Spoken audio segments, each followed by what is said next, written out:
ये है दिल्ली दर्पण। नमस्कार साथियों, आज जिस तरह से दिल्ली पुलिस ने भारतीय जनता पार्टी के सांसद और कुश्ती फेडरेशन के निवर्तमान अध्यक्ष ब्रजभूषण शरण सिंह को जो चार्जशीट जारी करी, जो चार्जशीट दाखिल की कोर्ट में, उसमें क्लीन चिट दी है, उसको लेकर तरह तरह की बातें बाजार में हैं। जो ब्रजभूषण शरण सिंह के समर्थक हैं वो इसे अपनी जीत मानकर चल रहे हैं और उसे जो पहलवानों ने ब्रजभूषण शरण सिंह पर यौन शोषण का आरोप लगाया था उन्हें राजनीति से प्रेरित बता रहे हैं। और जो पहलवान हैं, जो उनके समर्थक हैं, जो आंदोलनकारी हैं, वह तो शुरू से ही बोल रहे थे कि भारतीय जनता पार्टी, केंद्र सरकार, दिल्ली पुलिस, ये सब मिलके ब्रजभूषण शरण सिंह का बचाव कर रहे हैं। और जैसे बातें सामने आई थी, खुद विनेश फोगाट जो हैं, साक्षी मलिक हैं, बजरंग पूनिया हैं, उन्होंने एक आशंका जताई थी कि चार्जशीट में कुछ हासिल होने वाला नहीं है और वो एक तरह से आंदोलन के लिए तैयार थे और उन्होंने ब्रजभूषण शरण सिंह की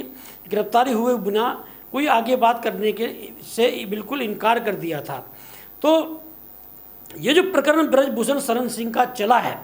ये जो यौन शोषण का मामला रहा है, ये इस बीच में तरह तरह की बातें हुई,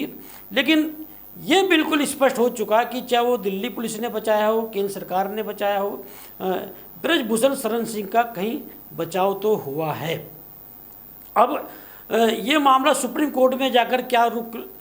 सुप्रीम कोर्ट का इसके प्रति रहता है, चार्जशीट जो है दिल्ली पुलिस की वो स्वीकार सुप्रीम कोर्ट करता है या दोबारा जांच कराता है, वो अलग मामला है। लेकिन ब्रजभूषण शरण सिंह क्या देश में इतने पावरफुल सांसद हैं कि संघ के नाराज होने के बावजूद, उत्तर प्रदेश के मुख्यमंत्री योगी आदित्यनाथ के नाराज होने के बावजूद केंद्र सरकार ने ब्रजभूषण शरण सिंह का बचाव किया, ये आरोप केंद्र सरकार पर लग रहे हैं।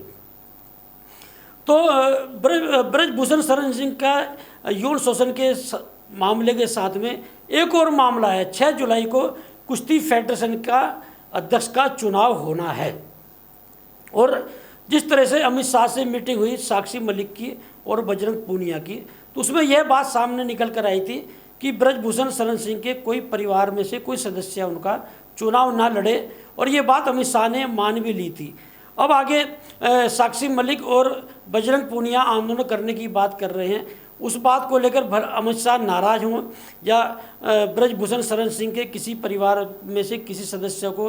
चुनाव लड़ने के लिए रोके या न रोके, वो अलग मामला है। यदि ब्रजभूषण शरण सिंह के परिवार में से किसी सदस्य को चुनाव लड़ने से रोका भी जाता है तो ये समझ लीजिए कि कुश्ती फेडरेशन पे फिर भी ब्रजभूषण शरण सिंह का कब्जा होगा। आप सोच रहे होंगे जब ब्रजभूषण शरण सिंह 3 बार अध्यक्ष रह चुके हैं, अब चुनाव नहीं लड़ सकते हैं, अध्यक्ष नहीं बनेंगे या उनके परिवार का कोई सदस्य अध्यक्ष नहीं बनेगा, तो फिर ब्रजभूषण शरण सिंह का कुश्ती फेडरेशन पे कब्जा होगा कैसे? दरअसल इन 3 कार्यकाल में ब्रजभूषण शरण सिंह ने जो भारत की कुश्ती फेडरेशन है उस पर पूरी तरह से कब्जा कर लिया है। ब्रजभूषण शरण सिंह जो हैं कुश्ती फेडरेशन के अध्यक्ष थे और उनका जो बेटा है करण भूषण शरण, वो इसका उपाध्यक्ष है और उनका जो बेटे का साला है आदित्य प्रताप सिंह, वह इसका संयुक्त सचिव है और ब्रजभूषण शरण सिंह के दामाद जो है विशाल सिंह, वो इसके एग्जीक्यूटिव मेंबर हैं। मतलब महत्वपूर्ण पद जो है ब्रजभूषण शरण सिंह ने अपने परिवार और रिश्तेदारों को दे रखे थे। जहाँ तक चुनाव की बात है, कुश्ती फेडरेशन का जो अध्यक्ष होता है उसमें 36 राज्य फेडरेशन हैं, उनके वोट पड़ते हैं। फेडरेशन का अध्यक्ष और सचिव एक एक वोट डालता है और दिल्ली की जो फेडरेशन है उसके 2 वोट होते हैं और दूसरे जो केंद्र शासित प्रदेश हैं उनका एक एक वोट होता है। लेकिन ये 36 राज्य फेडरेशन है, इन पर भी ब्रजभूषण शरण सिंह का होल्ड है और होल्ड होने की बड़ी वजह ये है कि ये अधिकतर फेडरेशन 12 साल के अंतराल में बनी है। मतलब इन 12 साल में मतलब ब्रजभूषण शरण सिंह अध्यक्ष रहे हैं, तो ब्रजभूषण शरण सिंह का इन फेडरेशनों पर इनके जो वोट डालेंगे अध्यक्ष और सचिव उन पर पूरी तरह से होल्ड है। मतलब ये कहा जा सकता है कि तमाम आंदोलन के बावजूद, तमाम विरोध के बावजूद, यौन शोषण के आरोप के बावजूद ब्रजभूषण शरण सिंह का जो 36 फेडरेशन है उन पर पूरी तरह से कब्जा है। तो ये माना जा सकता है कि यदि ब्रजभूषण शरण सिंह के परिवार में से भी उनका कोई सदस्य चुनाव नहीं भी लड़ता है फेडरेशन का, तो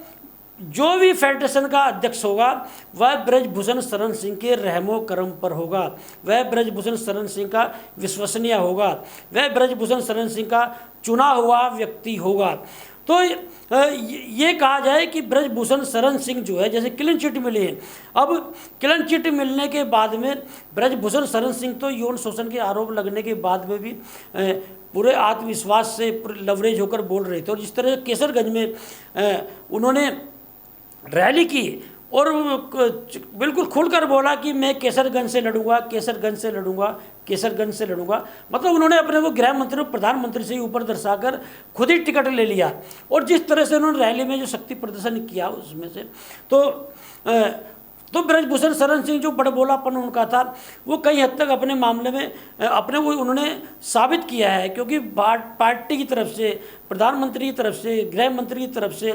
ब्रजभूषण के तमाम विवादित बयानों के बाद ब्रजभूषण शरण सिंह के रैली में भारतीय जनता पार्टी से ऊपर उठकर बात करने के बावजूद ब्रजभूषण शरण सिंह पर कोई शिकंजा नहीं कसा गया या कोई ऐसा स्टेटमेंट पार्टी के नेतृत्व से नहीं आया। तो क्या इस समय जो कुश्ती फेडरेशन का साक्षी मलिक और बजरंग पूनिया ने अमित शाह से जो बात की थी कि उनके परिवार में से जो उनके कोई सदस्य चुनाव नहीं लड़ पाए, तो जो पहलवान हैं कुश्ती फेडरेशन के, क्या वो ब्रजभूषण शरण सिंह से इतने भयभीत रहे होंगे? क्या ब्रजभूषण शरण सिंह का इतना डर रहा होगा? इन सबके बावजूद यदि विनेश फोगाट, साक्षी मलिक और बजरंग पूनिया ने एकजुट होकर वो यौन शोषण का मामला उठाया, तो आप समझ लीजिए कितनी हिम्मत इन पहलवानों ने दिखाई होगी। और यदि इस तरह की यदि सत्तारूढ़ पार्टी का सांसद, कुश्ती फेडरेशन का अध्यक्ष और पहलवान उनके खिलाफ जो है मजबूती अपने आप को खड़ा करते हैं, और इस बीच में चाहे वो किसान संगठन रहे हों, चाहे खाप पंचायत के चौधरी रहे हों, भले ही उनका उनके साथ मिला, लेकिन ब्रजभूषण शरण सिंह जैसे बाहुबली के सामने, कुश्ती फेडरेशन के मतलब एक छत्रराज करने वाले अध्यक्ष के सामने यदि विनेश फोगाट, साक्षी मलिक ने और बजरंग पूनिया ने खड़े होकर हिम्मत दिखाई, तो उनकी सराहना करनी चाहिए। इस मामले में यदि क्लीन चिट वाला मामला है, तो जिस तरह से अंतर्राष्ट्रीय रेफरी जगवीर सिंह ने इसमें गवाही दी, जिस तरह से 2 अंतर्राष्ट्रीय रेफरी, 2 अंतर्राष्ट्रीय कोच और पहलवानों ने इस मामले में गवाही दी, जिस तरह से नाबालिग पहलवान का बयान बदला गया, जिस तरह से बालिग जो पहलवान हैं उन्होंने रिपोर्ट दर्ज कराई थी, और इस मामले में ये बात बड़ी प्रमुखता से देखी जा रही है कि यौन शोषण के आरोप जिन पहलवानों ने लगाए हैं, तो वो क्या सबूत ला कर देते। जैसे दिल्ली पुलिस ने सबूत मांगे, तो यौन शोषण के जो पीड़िताएँ हैं, क्या वो कैमरा लेकर गई थी, क्या वहाँ वो कुछ उस समय शूट कर रही थी? तो ये गजब स्थिति इस समय दिल्ली पुलिस ने दिखाई है। हालांकि अभी भी जो है जो मुख्य न्यायाधीश है DY चंद्रचूड़, वो जिस तरह से आक्रामक हैं भारतीय जनता पार्टी केंद्र सरकार की गलत नीतियों के खिलाफ, जैसे अरविंद केजरीवाल के मामले में आपने देखा होगा कि LG VK सक्सेना के मामले में सुप्रीम कोर्ट ने कड़ा रुख लिया और अरविंद केजरीवाल को बोला कि चुनी हुई सरकारें अधिकार मिलने चाहिए, हालांकि केंद्र सरकार उसमें अध्यादेश ले आई। तो DY चंद्रचूड़ जो मुख्य न्यायाधीश हैं, उनसे इस मामले में उम्मीद की जा सकती है कि वो इस चार्जशीट को स्वीकार न करें और दोबारा से जांच कराएं। लेकिन जब भारतीय जनता पार्टी हो, कुश्ती फेडरेशन हो, ब्रजभूषण शरण सिंह का जबरदस्त होल्ड है, वो उन्होंने दिखाया है। तो क्या देश में जो बाहुबली हैं, क्या देश में जो ताकतवर सांसद हैं या ताकतवर किसी फेडरेशन के अध्यक्ष हैं, उनके खिलाफ यदि कोई व्यक्ति खड़ा होता है, तो इस व्यवस्था में तो क्या ये जो ताकतवर तंत्र हैं, क्या उसी के पक्ष में खड़े हो जाएंगे? लेकिन जिस तरह से खाप पंचायतों ने, किसान संगठनों ने, पहलवानों ने बोला था कि 15 तारीख को चार्जशीट में यदि कुछ हासिल नहीं हुआ कि दोबारा से आंदोलन होगा, तो ये कहा जा सकता है कि देश में एक बड़ा आंदोलन खड़ा होने जा रहा है। और आंदोलन खड़ा होने के बाद में एक बात और देखी जा रही है, कोर्ट में मामला जाने के बाद आंदोलन का कोई खास असर नहीं पड़ता है। अब देखना ये होगा कि आंदोलन होता है या नहीं होता है, कितना बड़ा आंदोलन होता है, और इसमें सुप्रीम कोर्ट का इस मामले में क्या रुख रहता है, और कुश्ती जो फेडरेशन है उसमें अध्यक्ष के चुनाव में कौन बनता है, या फिर से ही जो है ब्रजभूषण शरण सिंह का होल्ड कुश्ती फेडरेशन पर रहता है।